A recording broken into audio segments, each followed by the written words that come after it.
And following England's win last night, the Mirror's Darren Lewis is also live with us in Doha. Morning, Darren. Morning. How are you doing? Sorry. How was last night? I'm a bit bleary-eyed and haven't had much sleep, but when England win, who cares? No, I don't know if you saw Nick Dixon's report just a few minutes ago. There are pubs, apparently, where people have not only not had any sleep, they haven't gone home. They're still there this morning and still standing. And I think the England team got a phenomenal response, didn't they, when they went back to camp last night?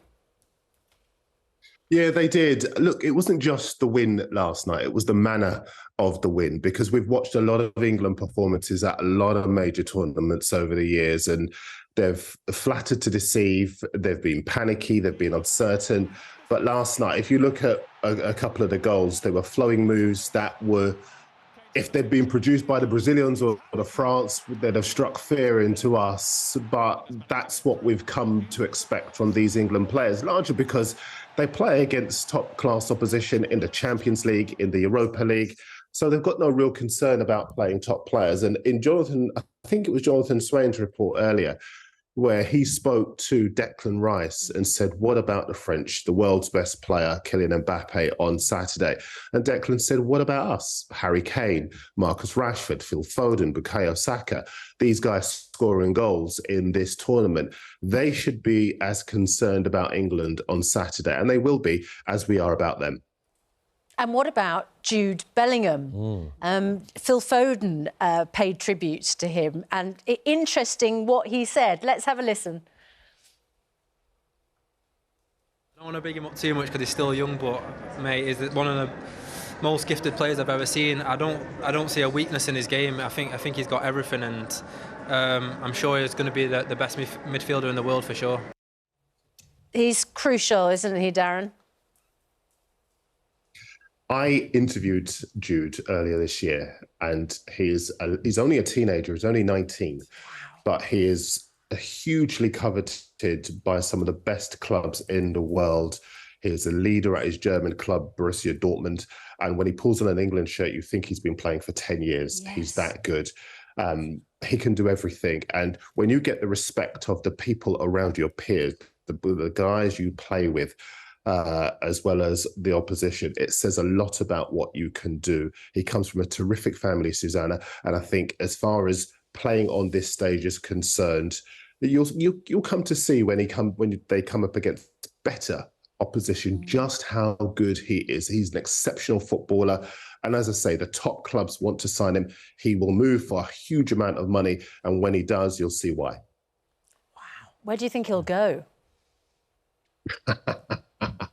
Well, I think he'll go to the champions of Europe, Real Madrid. They're rebuilding what was an old side. They're bringing in lots of younger players, and they like his ability on the ball, his composure in front of goal, the way that he brings other top players into the play as well.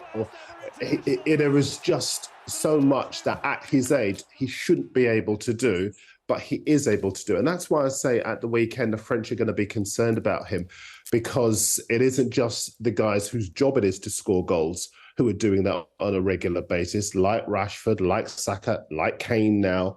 But Bellingham's also doing it too. Very quickly on Kane, just one stat for you maybe to take to work or to school or whatever. Last year in the European Championship, people were concerned about Harry Kane not scoring goals in the group stage of the European Championship. But in the knockout stage, the stage where you got to win or you go home, he scored 4 goals in 3 games on the way to the final. And that looks like what he is about to do again. He comes alive when the pressure's on. He scored a wonderful goal last night. And I think he'll have no fear whatsoever about playing against France. In fact, they will have to set up, just as we will to face Mbappe, they will have to set up to try and stop him. Remember, he won the Golden Boot, the prize for the top scorer of the tournament at the last World Cup 4 years ago. Over-optimistic? I am, and let's hope it does come home. We can be proud of England, our Western liberal democracy, against I don't know, a backdrop in a very horrible part of the world, but I want England to win, and they're going to meet France in the World Cup quarter-finals after a stunning defeat of Senegal with a 3-0 win in Qatar last night. It was the first time the three Lions had met the so-called Lions of Teranga, with 3 different goal scorers helping claim victory. To get away from Diallo. Here's Jordan Henderson. Now they've done the damage. Kane's got a big chance here now. It's Harry Kane, and England lead 2-0.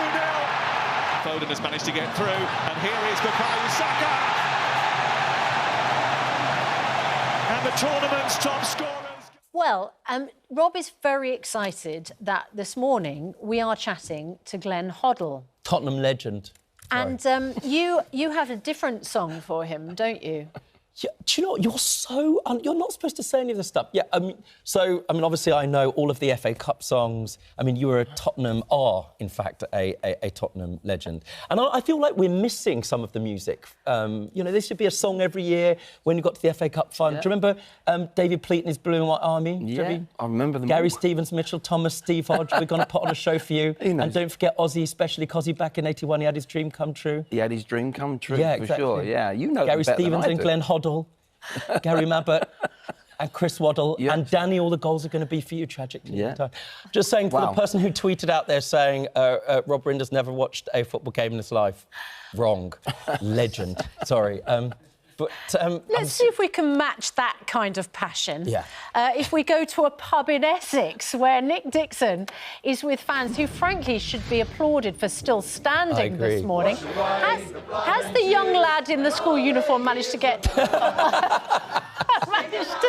school? Yeah, or still a little early, Nick? I'm led to believe he is going to be leaving this pub well in time for school. I promise, don't worry, he is still here. Oh, there he is behind the bar. Everyone's in good spirits this morning. They're back into the pub to watch the match again. They loved it so much. They're singing the pub anthem. Stick another star on the shirt. Morning, everyone.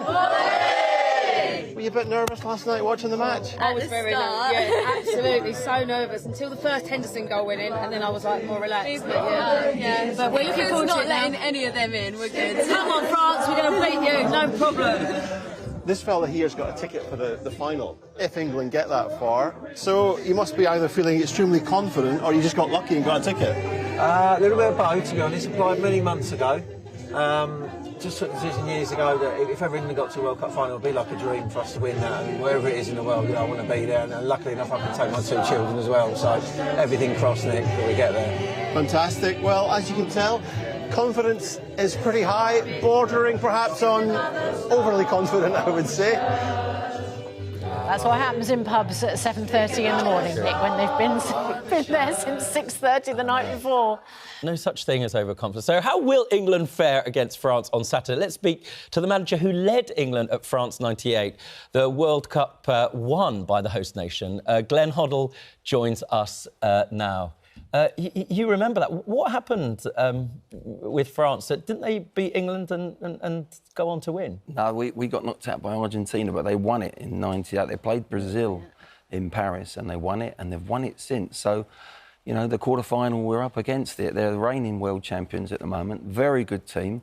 But there's that optimism that we've got around the country is valid. Because we're top goal scorers. We're playing really well. Better than we've seen this for some time. Going into this tournament, we didn't have so many good results. So we went in sort of under the radar a little bit. So the expectations were taken away. And this group of players, they play like a club at the moment. The spirit they've got, you know, they've scored more goals than anyone else in the tournament. We're unbeaten, the only team unbeaten. So why not go on the front foot and put a little bit of fear into the opponents? Yeah, what's your what's your prediction if they beat France? You know what, Rob, I think if this is a big one for us. If we get over this, if we beat them, I think we can go and win it. I really do. This would be like a final for us in many ways, because they're such a good side. They've got the best player in the world, Mbappe. If we keep him quiet and do the business, then we can go on and win this. Beat France and we win the World Cup. We can go and win. I don't know about, you know, you're going to actually... Well, it would give us an enormous amount of confidence, wouldn't it? It's interesting. It's a question that our reporter out in Doha, Jonathan Swain, put to Declan Rice. Let's have a look. Buzzing, delighted. We've got a big smiley face, deservedly so. Yeah, definitely. I think, again, it was another top performance, one that deserves a lot of credit. A lot of talk of Senegal, great team, strong, athletic, pose a threat. I think we really nullified them tonight and showed, what a good team we are. Played on the front foot, played with a lot of energy, and, we need to start getting the credit we're deserving. Sorry, that was another part of the interview with Declan Rice. He was Jonathan also asked him about, are you nervous about France? And he was saying, well, look, what about us? Exactly, he went on the front foot, and so he should, because as I'm saying, we're unbeaten. We've scored so many goals, more goals than anyone. 8 different players have scored as well. It's not like France are relying a little bit on Mbappe, one player, whereas we're getting goals from all over. Harry Kane has started to score last night. Yep. First goal. One of our own. One of our own, Rob. Yep. And, that's a great sign. We've got such good substitutes that we can use. We actually grow in the game. We start the games, every game has been pretty slow starters. But my word, we finish well. And I think a lot of that's down to playing in the winter. It's a long, hard season we have in England, and we're normally absolutely shattered by the end of the season. 16 games in, we go to a World Cup, and I think it's standing us in good stead. We look sharp at the end of every game. And Bellingham, the best player since Gaza? Well, Bellingham, 19 years of age, what a player he's going to be. I don't think we've ever got, we've got another 5 or 6 years to see the very best of him, to judge him against all different types of players. But for a 19-year-old, the maturity and the things that he's doing, he just looks so comfortable in an England shirt and playing at international level. It looks like he's been doing it for 10 years. And he's only 19 years of age, talks well off the pitch as well. He's got ability coming out of his ears. He can do everything, really. He's an all-round modern-day midfield player. So a wonderful talent and a wonderful future. It's remarkable, isn't it? So Jude Bellingham, 19 years old. Yeah. Qatar was awarded the World Cup back in 2010. So that's 12 years ago. Yeah. He was 7. That's a good point. An extraordinary thought. When the World Cup was awarded to... I mean, he can't possibly have thought at 7, amazing. Could he? That's a very good point. I'm going to be playing in that World Cup. It's remarkable, isn't it? If someone had told his parents then, they would have pinched themselves, wouldn't they? Absolutely. Then can I ask you, sorry, because, in my family, growing up, there were, religious iconography, and there was you, and my brother's going to be texting me for sure about this. Right? He had lots of questions for you.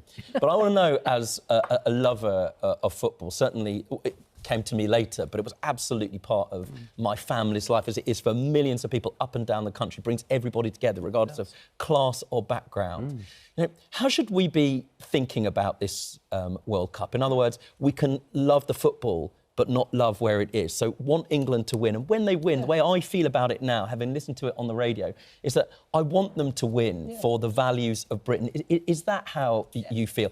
I mean, I know that there's a difference between politics and sport, but what should we be thinking? Can I watch it with a good and clean heart? Absolutely, and that's those players have been absolutely brilliant. The way they've held themselves off the pitch and on the pitch. They went in with a bit of pressure. They've been brilliant on the pitch. They've done their business, and that's what they're there for. They're there to win the World Cup, go as far into the World Cup as they can do, but they're there to win it. And I think these set of lads are really believing it. And I tell you what, we've gone through COVID, we've gone through some dreadful times at the moment in the world.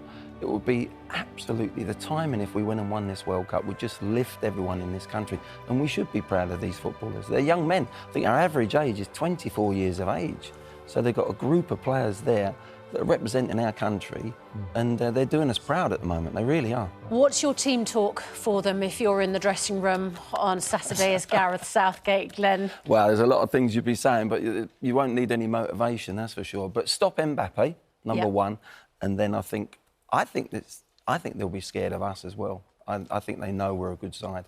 Love that. Glenn, lovely to see you. From Glenn Hoddle, the legend. Did you want to sing, Rob? No, I was going to do an Ozzy Aldilis impression, but I was worried that, frankly, it would end up being some sort of hate crime, so I'm going to stop. Lovely to see you. Thank you very much indeed.